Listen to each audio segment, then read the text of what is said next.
paman Haryo Suman paman. Kula wonten timbalan ingkang ngadhawu sinuwun. Anane paman atuh dak caketaki.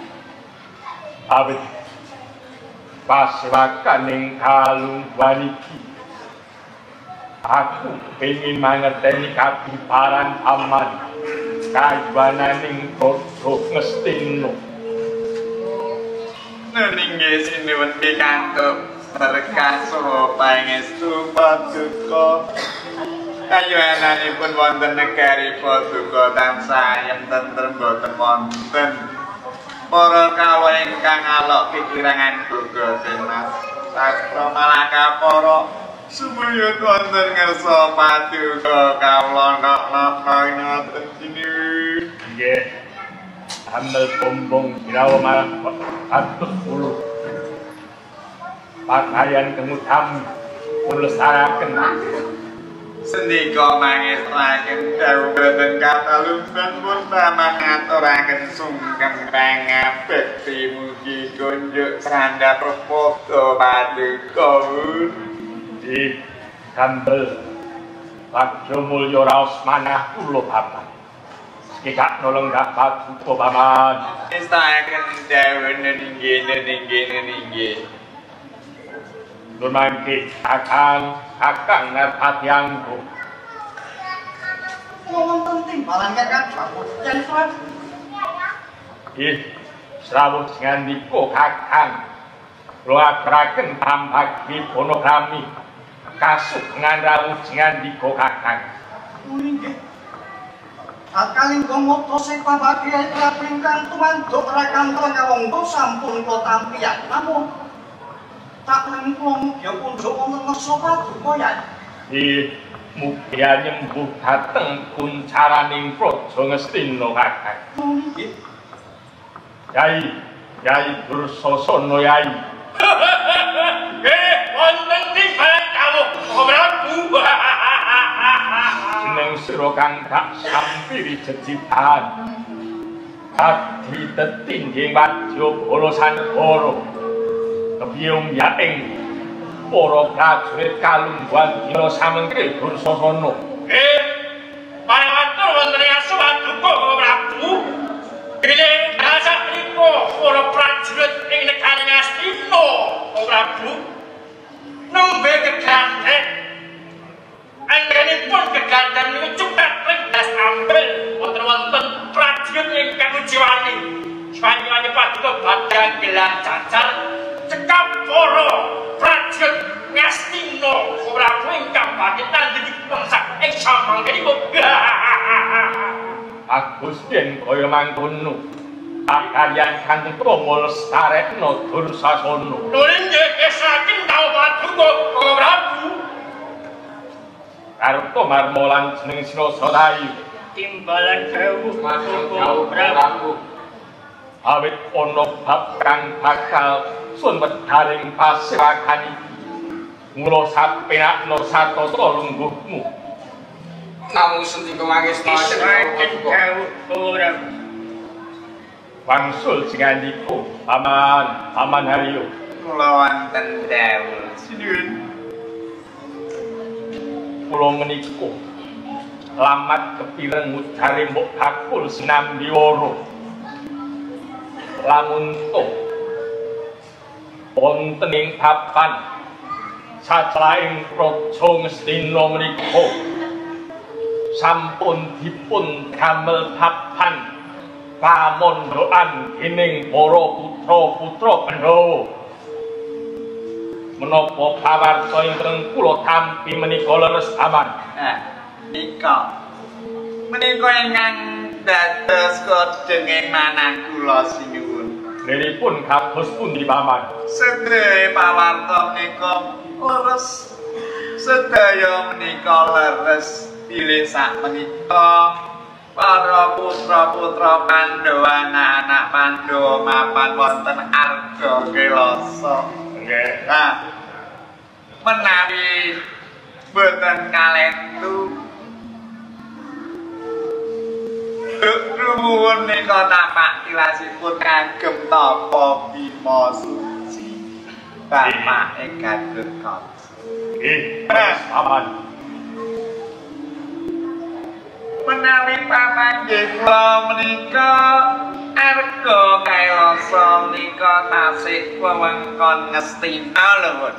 Nggih. Nah, nika leres paduka ingkang dados kodheng manah kula waspatos ati kula menika setunggal. Menapa ingkang dados wasumaling penggalih paduka? Anak-anak Pandhawa wonten Gatotkaca lan sapanunggalanipun sak kadang-kadangipun mapan wonten Arga Kelasa menika boten namung gegladen nanging impun kekiyatan mbok menawi benjangipun badhe ngucik kawibawan paduka menika ingkang dados wakil kula menika wonten leres menapa ingkang paduka gaito kaliyan menapa ingkang dados raos sing manah menika jumbo yen to ngantos anak-anak Pandhawa menika ngimpun kegiatan wonten ing Arga Kelasa mongko papan menika boten tebih kaliyan Kitaraja. Nggih, leres. Lajeng Paman yen to sampun wonten kedadian ingkang kados mekaten Diturut pramrayogi paduka kados pundi paman? Nah, menawi paduka tanglet kula timbang-timbang. Nggih. Sekecanipun dipun kapure lunga saking papan menika.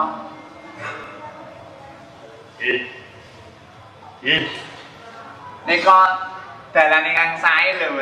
Menika menawi pamanggih kula timimbangane mangke keblasa-keblasa kedrarung-drarum malah sampun damel kegiatan sing rugi sing cilaka sinten tak paduka ta? Kula tampi atur jandika paman. Kakang Narpati. Kula wonten timbalan Kakang Kyai Prabu. Mbok menawi jandika kakang sampun mireng menapa ingkang kados hatur kula kalian paman Haryo Sengkuni. Inggih. Menawi to kalenggan menika bab perkawis anggenipun anak-anak Pandhawa. Jadi mbok ana ing arga Kirasa kula pasahaken ngersa paduka kados pundi kakang. Kyai Prabu. Kula wonten tau. Kula menika rumaos. Yen pangkat derajat paduka sarken dhateng kula pramila. Ing sakawit kula menika sampun prasapa saged dados cagat tetua. Wis jejeking Praja Ngastina.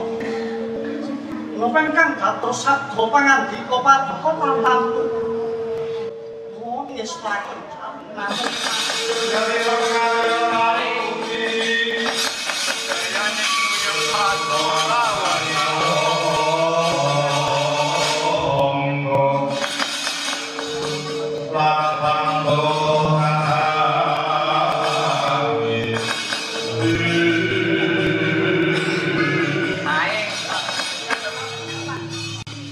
Kakang Narpati.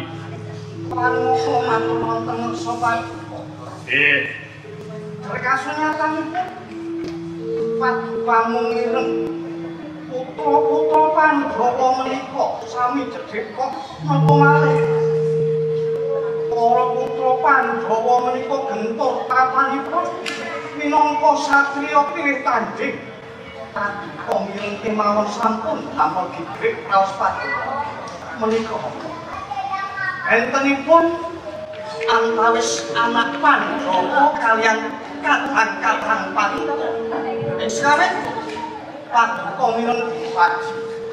Menawi dosa sawa menika matur ingkang gegadahan menika namung para prajurit. Nanging kadang-kadang paduka menika sami sila tumpang. Larkasunyatan mireng para putra Pandhawa menika sami gladhen gentur tapanipun digrik raos panai. Nanging sampun waspatos. Menalika Basukarna menika tasih ngadeg jejeg Purbawasesa Prasuwenya. Nah, kula aturaken agunging panuwun dhateng Setya Paduka tumrap Praja Ngastina menika kakang. lajeng endrang menapa Basukarna tetap pisan. Mbok menawi kalenggan samenika ugi keparenga paduka nganti para kadang Kurawa. Paduka nduraken saking putra Pandhawa saking Praja Ngastina kakang.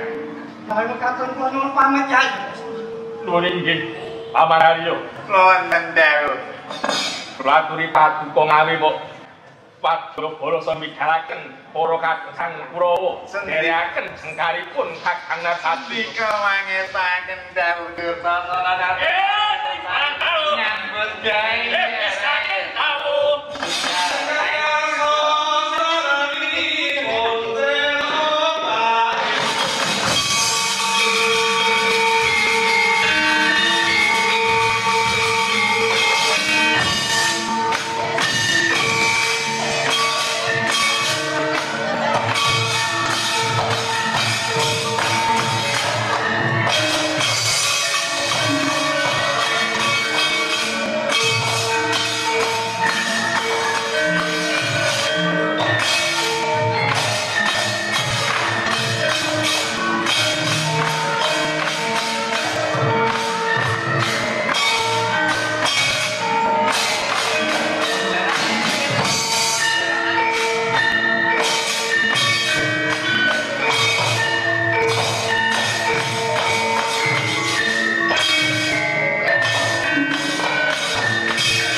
Kanjeng. Budak. Yen sasana. Batu keruyan to. Aku ngawe para turangga. Dalas, ngawe masuk lurus iki.